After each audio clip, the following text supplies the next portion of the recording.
Hola friends, I promised this and I'm fulfilling that promise because I've heard so many negative comments about this film that I thought it was time to throw in my own opinion. How Fantastic Beasts: The Crimes of Grindelwald was amazing! Now listen, I have watched, read, listened to probably way more than I should of the complaints that people had about this film. And usually they fell under one of three categories. Number one, they didn't notice the little details from the first film. Two, they didn't like the fact that this film was written by somebody who doesn't know how to write screenplays. Or three, they had a completely valid complaint or question, but they just concluded that it was a terrible movie.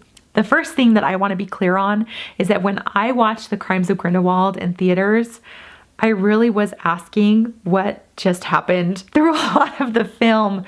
So I understand a lot of the complaints, and in fact, I was nodding my head through most of them. I could understand where people were coming from. Frankly, I haven't been able to stop thinking about it. And as I've thought more, I just realized something, that since this film was written by a novel author, I just experienced something that I've never experienced ever before in my life. I just got to watch a book. Isn't that so cool? Like, we always complain about when books are made into movies and how they leave out all the little details, but here I am watching a movie that was written by somebody who understands the little details. So what does that mean? Well, it means that we have a lot of questions that probably don't get answers, but there's little details that we can pick out in the movie and maybe come to a conclusion on our own and find out at the end of this series. It's pretty exciting. Film has changed quite a bit over time, and I realized this when my little cousins were watching Mary Poppins, the original one, and I decided to take part in the nostalgia of my childhood. I'm going to watch 10 minutes of it. It was so slow paced. I realized that not only are movies faster paced nowadays, but that we as an audience receive the answers to our questions a lot quicker. There's always going to be some exposition to explain the burning questions that we have in our hearts.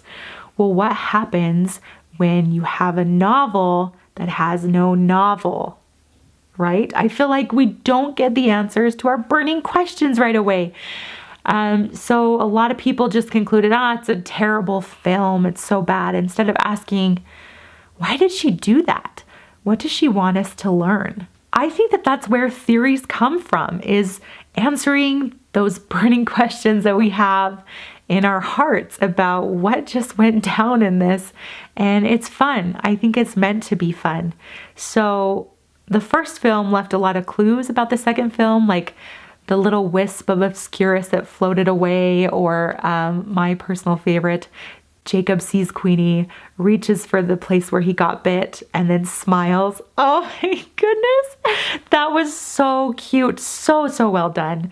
Yeah, and so I have questions from the second film that I think are going to be answered in the third film that I'm really excited for. So here are the reasons why I'm giving this film a raving review. Because I could not stop thinking about it. And the fact that I just watched a novel. That is so cool. And it's never happened before. So I think that's pretty cool. Now, here are my questions for the second film that I'm also going to be making theories about. And I'm really excited about it. Oh, I'm so excited because some of them are a little bit out there. First of all, why is Fantastic Beasts still called Fantastic Beasts? What's the difference between Grindelwald and Voldemort? What happened to Queenie? She's my favorite. Oh, what happened to her? I have my own ideas and I'll share those with you. And then the escape scene from prison. What happened there? That's the one that's a little crazy, you guys, and I hope that you like it. It really is out there, but I'm excited to share it because it would be really cool if it were real. And finally, what's the result of Leta Lestrange's sacrifice? I'm really excited to find that out. I didn't really I'm not going to be covering the big things like why is McGonagall in here and the Blood Pact and Credence. I just feel like there's not enough details for that yet, and we're going to learn a lot more in the next film. So anyway, I have so much fun making these videos. So let me know, what burning questions did you have at the end of the movie? Are you excited to see the third one? I can't wait to share it with you.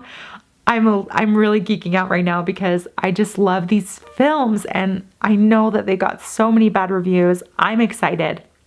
Anyway, I hope you have an awesome week, and I will see you next time.